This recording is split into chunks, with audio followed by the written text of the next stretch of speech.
उस योगी या कहें मायावी ने अपनी मायावी शक्तियों से वेदा को अपनी दुनिया में फंसा लिया। जहां पर वेदा पे वो योगी भारी पड़ रहा था, अपने एक वार से उसने वेदा को लावा की नदी में डाल दिया। अब तुझे कौन बचाएगा? ये मेरी दुनिया है, यहां पर तू तो क्या, तेरा वो गुरु भी बच ना सके। वेदा अपने शरीर पर तपन महसूस कर रहे थे। वो जलने वाले थे। उन्होंने अपनी शक्तियों को और बढ़ाया कि तभी उन्हें वो लावा पानी के समान लगने लगा। ये क्या? ये लावा मुझे अब जला क्यों नहीं रहा? आखिर ऐसा क्या होगा? रुको, शायद वो एंटिटी ने जो ताकत मुझे दी थी उसे वो छलावा देने पर शायद वो अब काम आ रही है। उसने कहा था जब मुझे जरूरत होगी और मेरी जान पर बन जाएगी तब यह ताकत का इस्तेमाल मैं कर पाऊंगा। मैं किसी भी चीज को छूंगा तो उसका रूप ले लूंगा, और शायद इसलिए लावा में होने की वजह से मैंने लावा का ही रूप ले लिया है और अब मुझे कुछ नहीं हो रहा।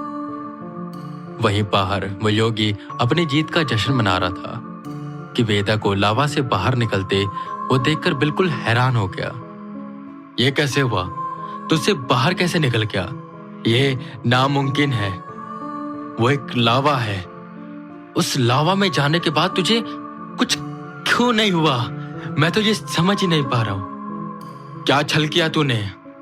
जिस पर वेदा मुस्कुराए और बोले, तुझे क्या लगता है तू मुझे इतनी आसानी से हरा देगा? और मेरे गुरुजी के बारे में कुछ बोलने से पहले तू उनके इस शिष्य से तो निपट ले। तूने भी मेरी शक्तियां देखी नहीं है, मायावी योगी। इतना बोल वेदा गरजे।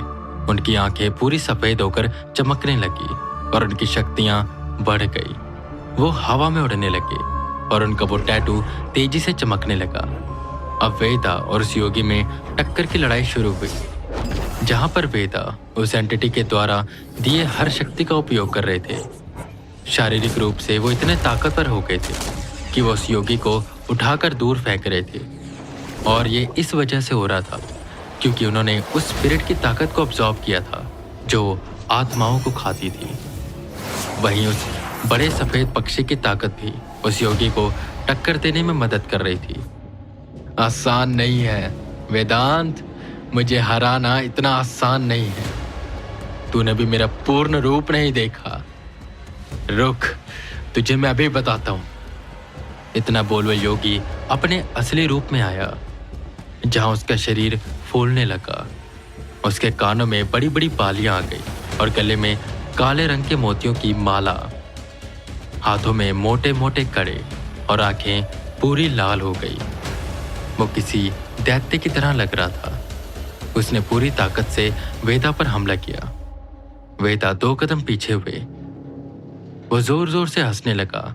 वेदा तेजी से उसकी ओर बढ़े कि वो हवा की तेजी से वेदा के पास आया और उसने वेदा का गला पकड़कर उन्हें हवा में उठा दिया। अब बोल, क्या बोल रहा था?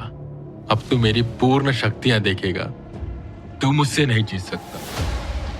वेदा की सांस फूलने लगी। उसने दूसरे हाथ से वेदा की छाती पर नाखून से हमला किया, जिससे उनका खून बहने लगा। हवा में उड़ता हुआ एक कटोरा आया जो उस खून को इकट्ठा करने लगा। तेरे इस खून को पीकर मैं और ज्यादा ताकतवर हो जाऊंगा। वह योगी हंस रहा था कि एकदम से वेदा के खून का रंग बदलने लगा। वो लाल रंग से गाढ़ा लाल हुआ और हल्का हल्का काला होने लगा। वेदा की सांसें जहां पर धीमी हो गई थी और दिल की रफ्तार कम हो गई, वहीं काले रंग का खून उनके जिस्म में दौड़ने लगा। वेदा की आंखें काली हो गई। वो अब वेदा लग ही नहीं रहे थे। वो ठीक वैसे लग रहे थे जैसे वो दृजवान से लड़ते हुए हो गए थे। कौन हो तुम? तुम वेदांत नहीं हो। कौन हो तुम और क्या करो इसके शरीर में? वेदा ने उस योगी का गला पकड़ा। मैं जो भी हूं, तुम मुझे नहीं हरा सकता। तू हरा तो वेदांत को भी नहीं सकता। बस ये है कि जो अपनी मायावी दुनिया में है इसलिए बचा हुआ है, पर मुझसे नहीं बच सकता। मैं आ गया हूं और तुझे बहुत प्यार से कह रहा हूं, अपने ये गंदे हाथ मेरे गले से हटा, वरना अगर मुझे गुस्सा आ गया तो तेरा वो हाल करूंगा जो तू सोच तक नहीं सकता। उनकी आवाज बदल चुकी थी। उस योगी ने अपना हाथ हटाया और दूर हुआ। योगी ने सेंस कर लिया कि ये किसी और दुनिया का है, ये वेदांत नहीं है। वेदा उसकी ओर मुस्कुराते हुए देखते हैं। वो काली आंखें योगी को डरा रही थी। योगी पीछे की ओर जाने लगा। तभी वेदा बिजली की रफ्तार से उस योगी को पकड़ते हैं और इतनी जोर से दबाते हैं कि वो हिल तक नहीं पाता। चल बता, किसने भेजा था तुझे और क्यों तो मुझे यहां पर लेकर आया? जिस पर वो योगी सच सच बताता है। मुझे कालराज ने भेजा था। वेदा उसे जानता है, वो शैतान का खास सेवक है। उसने मुझे आजाद करवाया और कहा कि मैं वेदांत को मार दूं, पर मैं उसे बनारस में नहीं मार सकता था। इसलिए मैं उसे अपने गांव में लेकर आया, जहां पर मेरी शक्तियां बढ़ती रहती हैं। देखो, मेरी तुम्हारे साथ कोई दुश्मनी नहीं है।